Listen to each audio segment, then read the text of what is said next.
நீங்க சந்தோஷமா இருக்கீங்களா? இல்ல நிம்மதியா இருக்கீங்களா?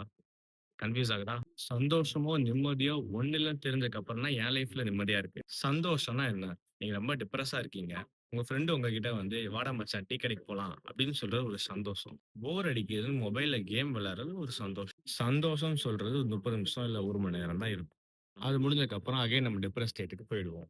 இங்க நம்ம ப்ராப்ளம்ல இருந்து எஸ்கேப் ஆறோம்னு நெனச்சுட்டு நம்ம சந்தோஷத்த தேடி போறோம். ஆனா நிம்மதி பாத்தீங்கன்னா, அப்படி இல்ல.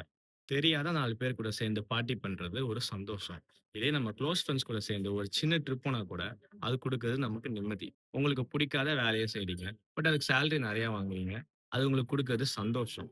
அதே உங்களுக்கு புடிச்ச வேலைய செஞ்சுட்டு, தேவையான சம்பளம் வாங்கும்போது, அது உங்களுக்கு குடுக்குறது உண்மையான நிம்மதி. நீங்க காசு குடுத்து ஈஸியா வாங்குறது சந்தோஷம். And it's temporary. எல்லாரும் வீடியோ பார்க்குறீங்க. ரொம்ப சந்தோஷமா இருக்கு. ஆனா ஃபாலோ தான் பண்ண மாட்றீங்க. அது மட்டும் தம்பிக்கு கொஞ்சம் இந்த வாட்டி.